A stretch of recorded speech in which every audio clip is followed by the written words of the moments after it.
What if I told you that the way you think about money is one of the several habits that are keeping you chained to your current financial situation? If changing your thoughts about money meant you could become more successful and financially secure, would you think about changing them? By the end of this video, you will be able to see why those who are successful are people just like you and me. The only difference between us and them is they have learned to transform the way in which they think about money and what it means to have money.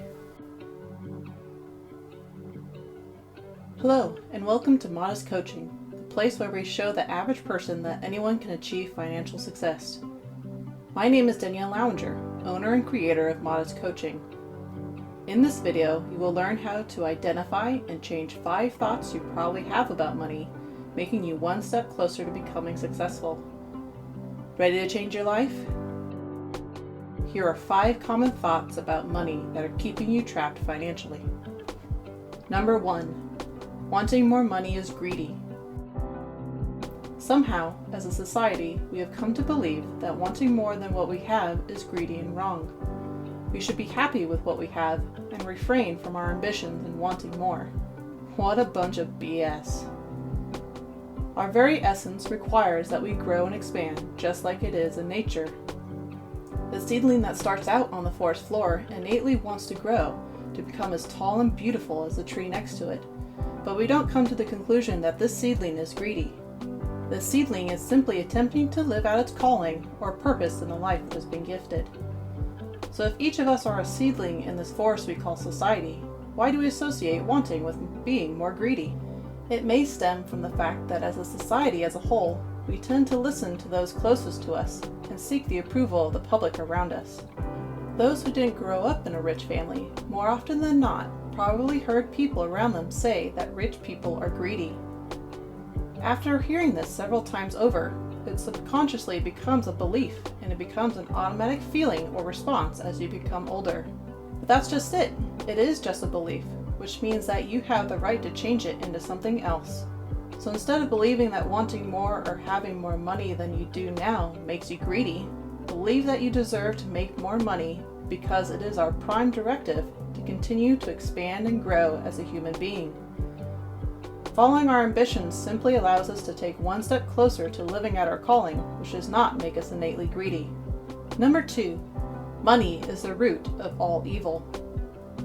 The phrase money is the root of all evil stems from the Bible, 1 Timothy chapter 6, verse 10, which reads that the love of money is a root of all kinds of evil, for which some have strayed from the faith in their greediness, and pierced themselves through with many sorrows.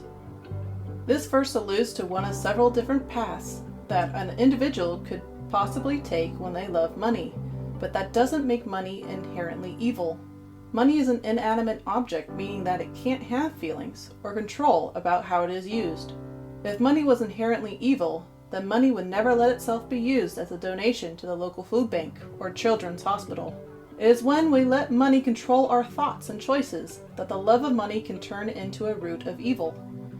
Therefore, it is our duty to always be consciously aware of the actions we take once we begin to love and depend on money, so that we can abolish any feelings or thoughts that could lead us to commit inhumane or malicious acts.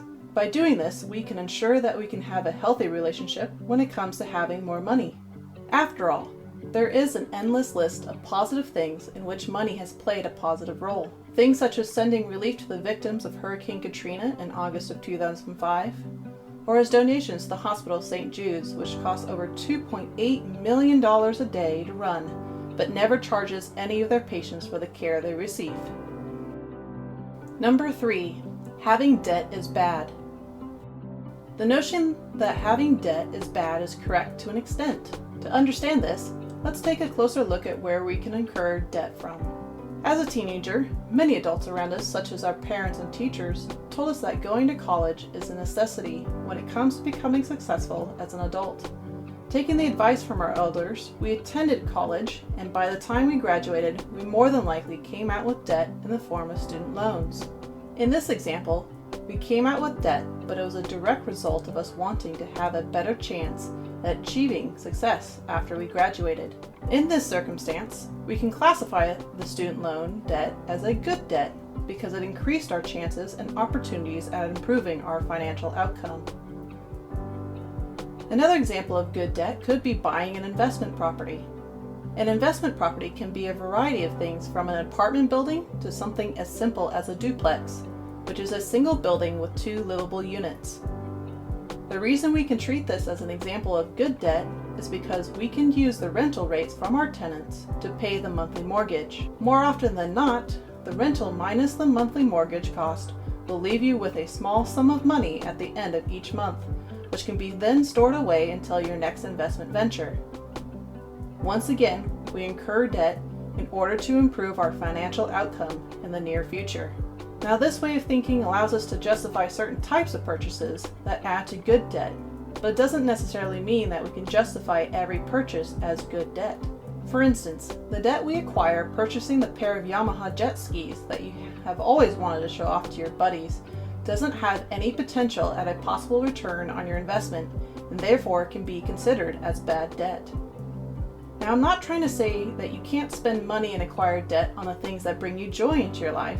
That's not it at all. What I want you to take away from this is that there is such thing as good debt as long as it proves to be beneficial to you in the long run by increasing your financial standing, especially if you're just starting out and are tight on money. Number 4, save every penny you can.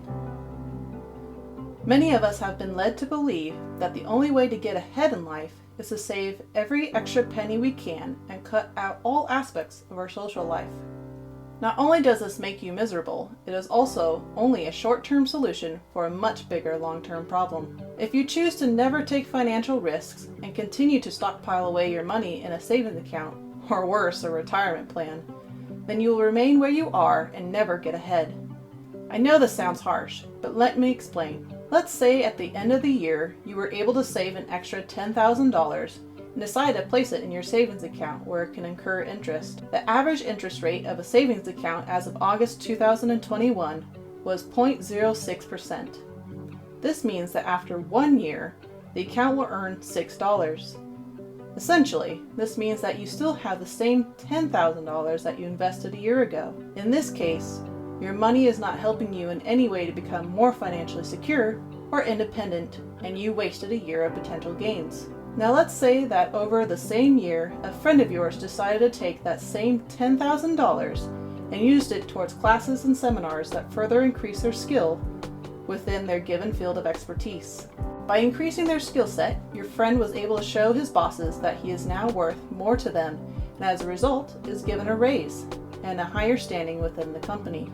Your friend spent their money so that it could work for them rather than against them. Just like it was important to identify the difference between good and bad debt, it is also undeniably important to be able to identify when you should spend money so that it can work for you versus having it work against you or not at all. Number 5, I am not smart enough. The saying goes, the smarter you are, the more likely you are to succeed.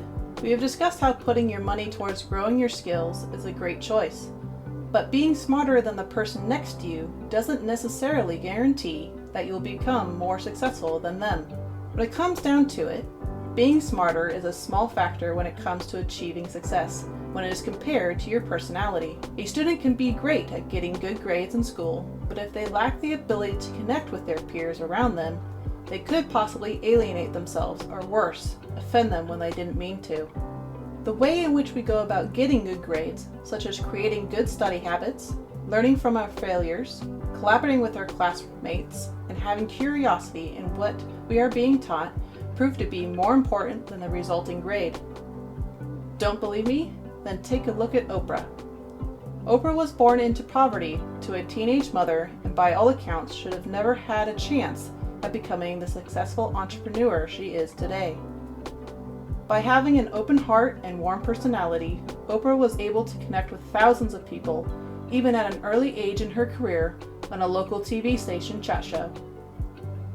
As she continued forward with her career, which led to creating the Oprah Winfrey Show we all know today, she never changed the way she conducted herself, which earned the respect from her audience and the massive following she has today.